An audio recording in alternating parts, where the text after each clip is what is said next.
Wow, what is possible when you combine former military in the Air Force, former experience working with the government, a founder of Chick-fil-A's Foundation, and the former head of Chick-fil-A's corporate social responsibility, and channel all of that energy and experience into something called the same house? We are going to find out today. Rodney, tell us about the same house and what are we going to talk about today? Bridget, it's an honor to be with you. Thank you. I'm honored to be with your listeners as well. And so I am the CEO of the same house, as you said, and I got a chance to come to this unexpectedly. I didn't plan on really starting this organization initially. But when I was at Chick-fil-A, we had an event that we call the Beloved Benefit. And the Beloved Benefit is like the Grammys for Atlanta. Literally, it's as well produced as the Grammys. And we've had Bruno Mars and Usher and Maroon and T.I. and Ludacris, and the list goes on. And I recall at our very first Beloved Benefit, we had about 2,600 people. We're in the Mercedes-Benz Stadium where my Atlanta Falcons play and often lose. And we're on the floor.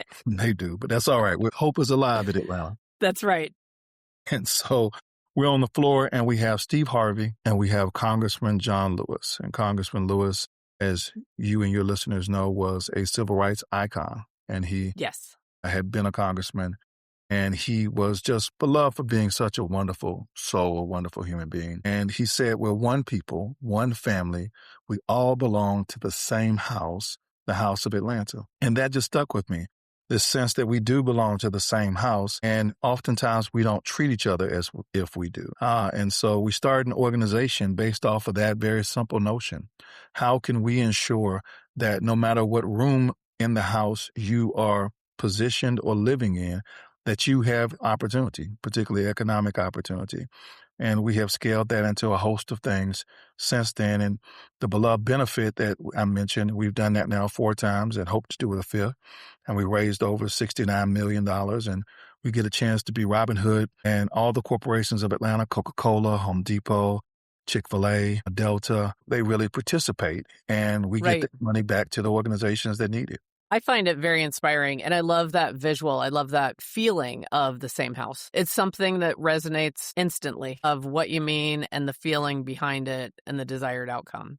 Absolutely. So, from looking at some of the mission of the same house, it sounds like you all are very committed to fostering and reinvigorating a sense of community and a sense of belonging. And you're doing it really, from what I can see, starting at what used to be called a grassroots level, or at a small level within the same house. You know, we do it at both. Part of this notion that we live in the same house, and particularly our experience with corporate America, is how can we bridge the largesse and the gravitas and the resources of corporate America, and then take that down to the grassroots. So grass tops and grassroots are our mission. And so we get a chance to do that, whether it be an infrastructure project and a large scale infrastructure project that may have a lot of increment and a lot of opportunity, but needs a license to operate in a community. How can you transform and lever the benefits of that project for the community?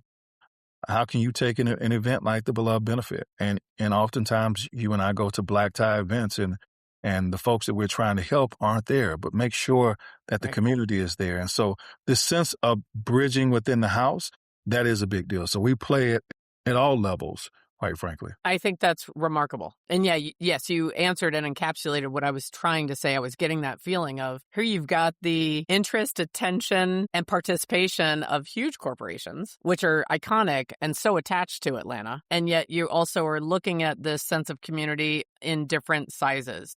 Yes. And a word that came up repeatedly in what I looked at is bridging.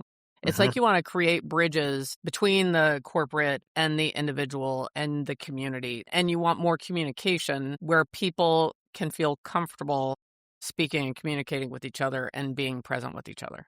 Absolutely. Right now, I'm working on a new project, and it's a corollary from my first book. And my first book was called Heroes Wanted: How the World Needs You to Live Your Heart Out. And that was really a personal call for others to personally stand up and give their time and their energy to helping others. And that anybody can be a hero, that you and I or someone else's hero. We may or may not know it, but we all have to recognize it. Our heroism doesn't have to be saving someone from a burning building, but it can be small things like recognizing that somebody's down, giving and lending an ear. Those types of things offer heroism, particularly for the person who needs it. And so this next project that I'm working on right now is how can corporations stand up and find their voice to responsibility to help communities and recognize that that is necessary and that is needed. And I thought about Heroes Wanted, Bridges Needed. I don't know if that'll be the title. We'll see. Mm-hmm. But both corporations have a responsibility and communities have a responsibility to stand up, find their voice, find themselves either as a leader. And I truly believe that we mislabel philanthropy. Sometimes we think of philanthropy as soft and we think of it as just giving something almost. It truly is charity. And I don't think it is. I think it's leadership. We want to find a problem and we want to solve that problem, and we want to do that collectively. And that's the responsibility that corporations have to their communities, to their consumers, whomever that is. But the responsibility that the community also has is to stand up and to demand that and to expect that and to vote with their pocketbooks in those cases. Well, I could understand how you would have that insight of the power of leadership when I look at your background. So just to share a little bit with listeners, I believe you went to the Air Force Academy. Certainly you learned about the power of leadership there. Someone yelling at me too. Yeah, I was going to say, I'm going to venture to guess you probably experienced both good and not so great. And you were able to see it in live action as everyone was developing beside each other. And then you were in the Air Force. So to share a little bit about how you came from that side of heroism, and thank you for your service with that. Pleasure. Now to this incarnation of heroism and how leadership is a thread that is going through all of it. No, that's an excellent question. And thank you for asking it. I did get a chance to serve in the Air Force. It was an honor, one of the greatest honors of my life, to serve this country in that way and to be able to be a JAG officer, which I was that. I got a chance to go off to law school, went to law school at Duke, came back into the Air Force. And there are two seminal moments that happened in my Air Force career. The first was on my first day of trying cases. I just passed the bar. I'm in Biloxi, Mississippi at Keesler Air Force Base, a wonderful garden spot. And I'm trying my first case, my first hearing, really. And I'm calling witnesses, and one of my witnesses was slow to come out of the witness room. And I then called a recess, and I rushed in, and there was a television. The witness then started to point at the television, and it was an image of New York City, and it was the Twin Towers. And we obviously had been under attack or were under attack on 9/11. And that changed my perspective on why I was in the military, that this wasn't about going to law school or just being a lawyer, but this was a higher calling, that this was real, this was tangible, and we all were part of it, and we all were in service, whether we were in uniform or not. And then after that, I got a chance to apply for a White House fellowship. And White House fellowship was a wonderful, meaningful goal of mine. Colin Powell had been a White House fellow. I wanted to do those things as well. And so I got there, and on the third day, Hurricane Katrina hit, and I lived in Biloxi, Mississippi. Biloxi was adjacent to basically where the storm came on land. Right. New Orleans was right around the corner. So all of that hit, and I got a chance to see doing that imagery, but also we got a chance to respond as White House fellows and go down. I was placed at NASA, and so NASA had several assets in Texas, in Louisiana, and in Mississippi that were impacted. And so when I went down, I saw that civil society was broken in many cases. It wasn't able to respond. But corporate America could respond and did respond and stood up as the leaders that we expect in this civic triangle that we have. And so there's philanthropy, there is business, and there's politics, or there's government. And so they are a leg of the stool, and they stood up and they activated. And you saw them, and you saw the military as well, General Honore, really come in and help. But that impressed me. And so when I got a chance to work in corporate America, I thought about what I was doing, not as philanthropy or charity, but as the leadership that I saw during Hurricane Katrina. That's remarkable. That you looked at it, it sounds like from sort of a bird's eye view is so overused, but you were looking at it from that larger perspective of what would be possible by creating that shift in the perspective with your corporation. Absolutely. Absolutely. And I truly believe that if you take care of your community will take care of you. So it's not just the good thing or the right thing to do. It's also good for business. You're doing good as you do well. And so I think that that is a differentiator. So it's easy to, share and talk about this, and it's exciting. If someone is listening to us, they may be feeling like, yeah, but what does it actually mean? So could you share with everyone? So like, what do you actually do? What Yeah. is something that happens that would have an impact on people in a community? Absolutely. So we mentioned the beloved benefit. That's one of the things we do. Mhm. But we also are in the process of creating what we call community quarterbacks. And so let's say that there is an infrastructure project that needs assistance in a community and is engaged and interested in benefiting the community. We will create a community quarterback that is an organization, let's say a nonprofit, that is affixed aside that infrastructure project. And then we go out and we poll the community. We ask the community, how can the largesse, the gravitas, and the resources, the money from this project benefit your community, your city, your neighborhood? And that might be workforce housing, that might be education, that might be workforce itself and work development, jobs. And so then we create programs that allow for that. So we'll fund efforts. So if there's a nonprofit that's doing great work, we'll fund those or we'll bring them in, we'll partner with them.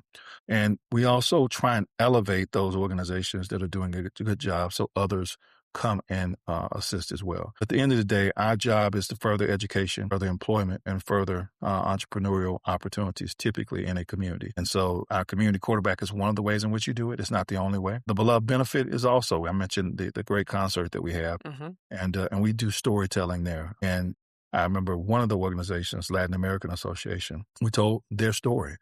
And a lady pulled out her check and wrote an $800,000 check on the spot because she had not been aware of the good work that was going on there. And so that's part of what we do. Is this predominantly in Atlanta right now, right? And do you have plans to have the same house grow outside of Atlanta or really staying localized and centralized? Yeah, we're rooted in Atlanta, but we have grown out. So we've had opportunities to work in Utah with the First Lady of Utah. We've had an opportunity to the state of Georgia. And now we're going into other parts of the Southeast. And so we do kind of cluster around the Southeast, but we're not exclusive to the Southeast at all. You mentioned that you're working within these different communities and seeing what the needs are and actually polling people that live there, as well as some of the other organizations that are already doing work in it to see what would be most beneficial for that community. And you mentioned sometimes it is workforce housing, other times it's building the workforce itself. So could you give us an example of how that comes about? Do you have vocational training? Like how would that come about? Yeah. So it can come about in a number of ways. It can come about by our organization raising money for an effort and giving money directly to a nonprofit like First Step Staffing here in Atlanta that's headquartered in Atlanta but has work throughout the country.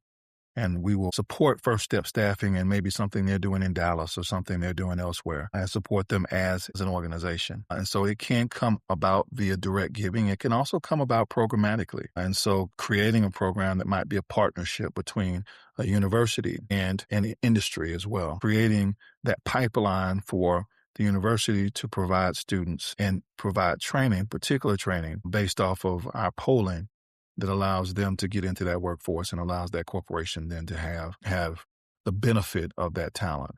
And so there are a number of ways in which it's done via us. And we don't have a way that we think is particularly precious. We have ways in which we're going to say, hey, how can we work together best and make this work? We have a goal. We know we want to increase the number of jobs. We want to increase, at the end of the day, economic mobility. And so we'll do that with municipalities. So it might be with governments or it might be with industry, but we'll figure that out. So if someone lives in Atlanta right now and they want to get involved in the same house, what should they do? So I would hope that they would follow us on Instagram and follow us on all of our socials, Facebook, LinkedIn in particular. We love LinkedIn. Follow our newsletter that we have that comes out every Monday and see ways in which we might be able to bring them in as volunteers. We've had a wonderful program with an organization called Hands On Atlanta, and they organize volunteers And we have had organizations go out and volunteer at churches or at nonprofits or with others that are doing great things. And so would love for them to do that. And if they want to get involved, that's a great way to do it. They can be on the lookout for the Beloved Benefit. And it is a hot ticket. It's one of the hottest tickets in the city of Atlanta. And we're in the process of planning it for 2027. We do it every other year. And so be on the lookout for that. And that will likely happen in the spring. And we're excited about it. And we have not yet announced talent. But folks are already asking. Good. I want to shift back to you sort of as an author now and about the theme of the heroes. Do you feel like our country in particular, do we have a lack of heroes right now? We don't have a lot of ourselves as having a trait of a hero. And really it's a lack of confidence. In some ways, it leads to a lack of engagement. And it feels like apathy. And I think we're engaged because we're on social media and we're aware. And so. But wait a minute, Rodney, wait a minute. I liked a post and I shared it to my profile. Yeah. What do you mean? And that's not a bad thing. And there can come of that without question. That's right. But we need to be physically engaged. We need to be socially engaged. We need to be financially engaged. And what social media has done, and you know this, it's caused us to easily throw rocks at one another. And that's not leadership either. Leadership's not tearing down the other side or tearing down other points of view. Leadership is building something, creating something that lasts, something that helps people, something that whether you get the credit for or not is meaningful. And so in some ways, we just have lost the ideation of heroism, but we can regain that because I do think that at the end of the day, we still have the heart of a hero. I feel like you're onto something and that we have dormant heroes of all ages and some that maybe have not ever fully emerged. And I think what you're saying with what you're doing at Same House and how you've made changes in your own career and your own life is you're being a role model of, hey, dormant heroes, assemble, emerge, you can arise. Yes, absolutely. And I do think that that's so needed. And we call it heroism because I didn't want another book that said leadership because we got to know. That's right. But at the end of the day, I don't think that they're so dissimilar. That being a leader and being a hero have similar traits. And being a hero isn't about you or me. It's not about us. It's about helping someone else or a greater cause bigger than us. What if someone feels very overwhelmed with what they're already doing? Love that question. So a friend of mine by the name of Dr. Gregory Ellison is amazing. And he has a wonderful podcast, and you all should follow him, Dr. Greg Ellison. He is a professor at Emory School of Theology. And he tells this great story about his aunt, Dot, when he was young, that he asked her, how do you change the world? And she came back and she said, I don't know how you change the world, but I know you can always do something within the 3 feet around you. This sense of, I don't have to lift the world. I don't have to be Hercules. I can just do something within my own time, within my own space, and in my own comfort, frankly. And I do want folks to get out of their comfort zone, but start where you can, with whom you can. And so, your 3 feet, I think, is really important. This might sound counterintuitive because when you think about jumping back to social media for a minute, typically it's a highlight reel. I do know there's some people that like to make it a drama wheel, and it's like all negative or crying in their car or whatever. That one I find hard to relate to. But most of it is a highlight reel. What if people are feeling like they're ordinary rather than extraordinary? Or what if they're feeling as if their voice or their action would not be good enough or big enough? What would you say to them? Say to them, and I love this conversation, by the way, I would say to them that we're all ordinarily extraordinary and that there's something extraordinary about all of us. And we just have to use that talent, that ability. But at the end of the day, none of us are better than anyone else. And that the world's not looking for that billionaire to come save us because that person isn't coming. They're not looking for that superhero that can lift cars and jump tall buildings because that person isn't real. And looking for us. They're looking for you. They're looking for us collectively to do what we can do. And if we realize that we live in the same house and that we're interconnected, then we can actually make a significant difference just by doing my part, your part in the same house. I think that another hesitation would be, you mentioned it earlier. I'm going to circle back. We're in a phase in society where sometimes when you're just speaking you will be vilified, attacked, Yeah. stones thrown, like uproar. So a lot of people, in my opinion and in my experience, are staying quiet because they are no longer wanting. Some people are scared now to have conversation. So I think communication is such a big part of it. And from what I looked at with your organization, communication is key. What can we do to create environments where people who are silenced will feel comfortable to speak again? No, communication is key, but communication is the aim of relationship. And so I communicate with you to have a relationship with you. And relationship allows us to connect and allows us to have this empathy and this comedy with one another where we aren't trying to tear one another down. And we don't have to agree in everything. I've got lots of family. Sure, agree with everything. I live with my wife, live in the same house, and we have a relationship, and that's important. And so I think our aim has to be to get beyond social media, to get beyond that type of relationship and get back to real relationship, or even on social media to foster and recognize that is a form of relationship that should be at least respected and that we don't have to tear one another down to do that. In fact, we should look for ways to uplift one another. Right. It makes me think a little bit about the story you were sharing about Gregory Ellison's aunt. Yeah. What if each of us in our 3 feet stop taking any bait, but also not with silence, but responding with kindness? I mean, it's a cliche, but like being the change we want to see. Yeah. And frankly, it's cliche, but if all you have to do is turn on the news or go on to social media, it's so necessary that that's not Pollyannish anymore. That's there is a need because we are so far gone.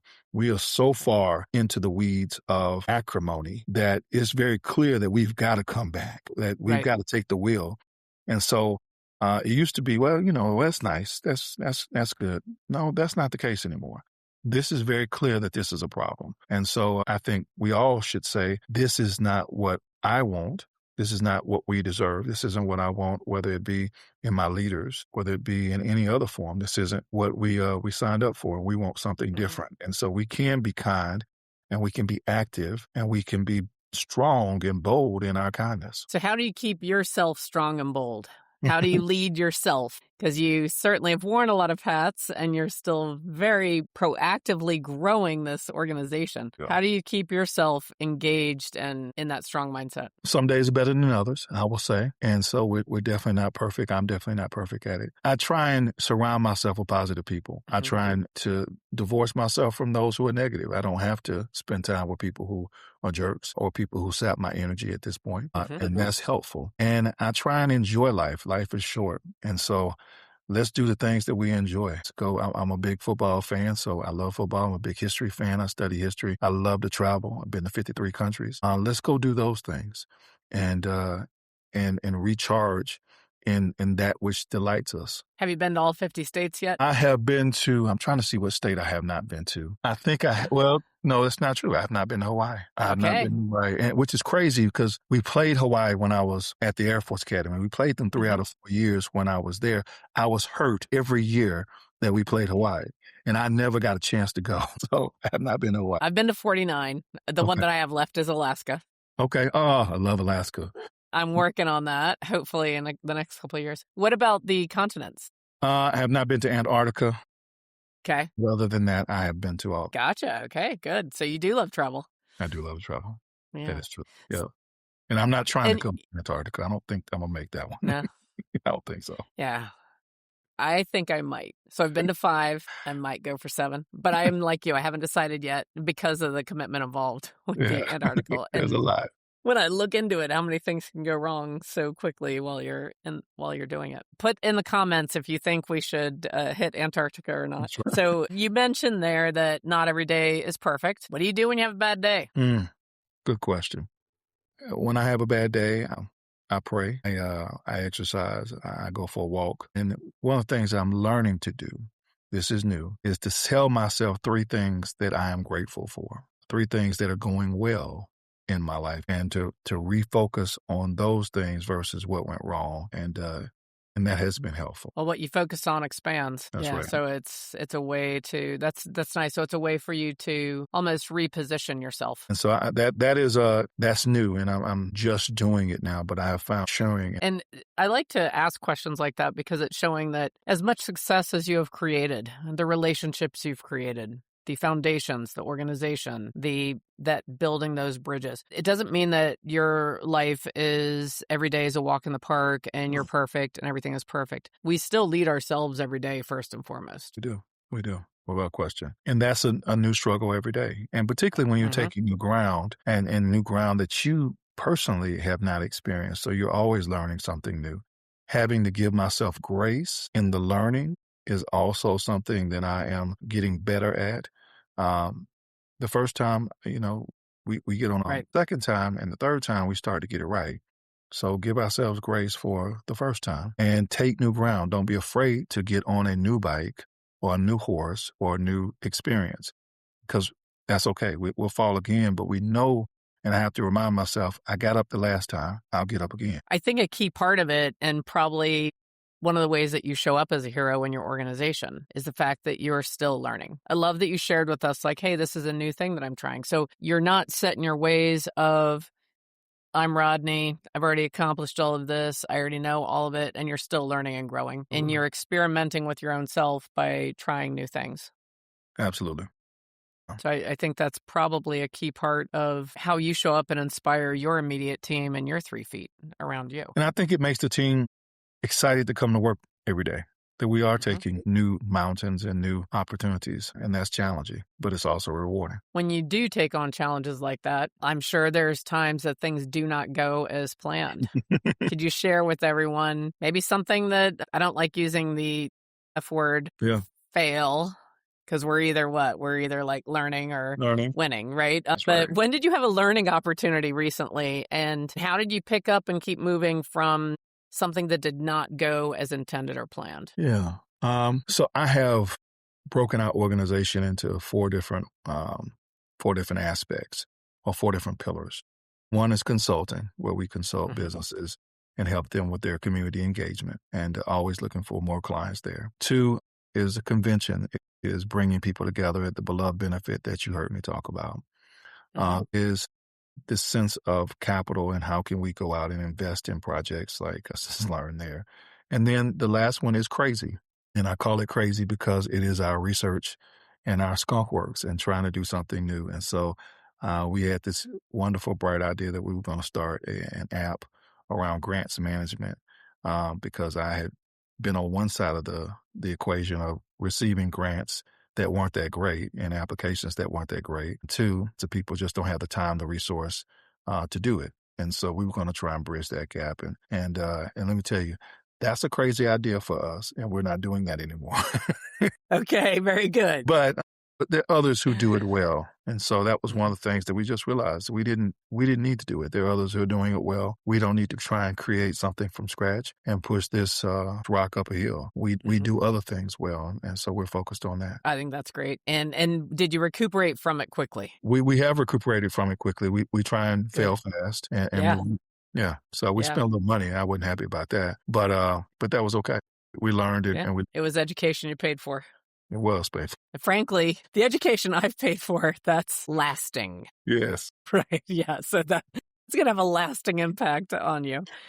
Well, outside of everything you're doing with the same house and the organizations you're involved with, what else do you do? Do you have any other ways that you keep yourself engaged and in your hero mode? Yeah, I've got a wonderful family, and I've got a son who is 18 years old. He is a wonderful young man, is very interested in zoology, and has had a job at the Atlanta Zoo for the last 2 years, or internship, and just making sure that he has opportunities, and that I recognize that my first role is to be his hero, and I could spend all my time trying to be everybody else's hero and save other people's children, which is nothing wrong with that. But I can't neglect my own child. Right. And so that for me, particularly in this season where I know that I have a narrow window of time, he's a rising. That's right. And so I've got to take advantage of this. Well, I think, and it's so good that you have that awareness level And yet I use that same analogy. That is a window that's closing, and you don't know how long it will take to close, but make sure you enjoy that time, before this. And it's funny because sometimes when I share that with people, they say, well, your kids don't leave you. We're not saying they leave us, but they start developing in a different way, and your interactions and frequency, it's going to change. Yeah, that is true. Yeah. They're always children to us, but they aren't always children. And Right. that relationship starts to shift and change. And so while I have the opportunity where he still is a child of me and still kind of considers himself my child. Well, this has been so inspiring. Anyone that's listening to this podcast, connecting with the same house, connecting with Rodney Bullard, wherever you're consuming this podcast, it will be right in the description. Good. I will also include links to Dr. Gregory Ellison's podcast, so I'll grab that. And of course, your book. So I just want to thank you for sharing this. It's really kind of a call out to anyone who possibly was involved in their community more in the past. And for whatever reason, regular life, COVID, frankly, that was such a rug yanked out from all of us. And not all of us have gone back to some of what made us heroes or leaders in the past. If you're hearing this today and you're listening to the two of us, whether you know us or not, think about passions that you have dormant. Think about your hero skills, what you could bring back out. And if you never did, if you never had a chance, this is your time now. And no matter where you live, even if you're not in Atlanta, there's organizations in your area doing it. And just reach out. And then again, I agree with what Dr. Gregory's aunt said. Start within your own 3 feet. So it's that we could make this is the time now to take action and make it happen. Well, thank you for being our guest today. I cannot wait to learn more about the same house. And I do go to Atlanta often for work. Sometimes some of the companies I'm with, I was just there for a convention in February. So I'm hopeful that when I come out, I could actually maybe see firsthand some of what you all are doing. Look forward to that, and we'd be happy to host you. That would be great. If you're listening to this episode of The Inner Estate, please comment below how you feel you could show up as a hero in your own community or in your own life. And I hope you'll come back and listen for the next episode.